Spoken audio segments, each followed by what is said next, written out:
حضرت ابو ہریرہ رضی اللہ تعالیٰ عنہ سے روایت ہے کہ رسول اللہ صلی اللہ علیہ وسلم نے بیان فرمایا، اللہ کا کوئی بندہ کسی راستے پر چلا جا رہا تھا جس پر کسی درخت کی ایک شاخ تھی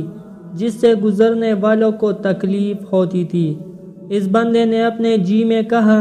کہ میں اس شاخ کو یہاں سے الگ کر کے راستہ صاف کروں گا تاکہ بندگان خدا کو تکلیف نہ ہو۔ پھر اس نے ایسا ہی کیا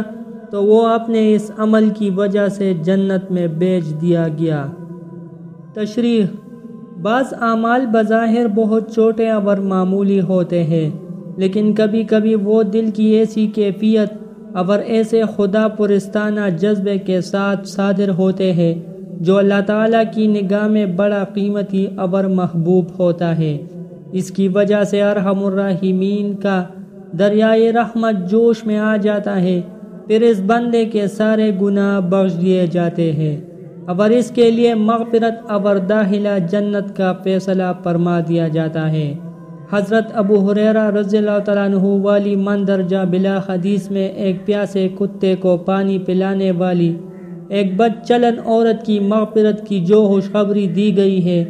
اور اس حدیث میں راستے سے ایک درخت کی صرف شاخ ہٹا دینے پر ایک آدمی کے داخلہ جنت کی جو بشارت سنائی گئی ہے، اس کا راز یہی ہے۔ پیارے دوستو، اللہ تعالی ہم سب کو ان احادیث مبارکہ پر عمل کرنے اور اپنی زندگیوں کو سنوارنے کی توفیق دے۔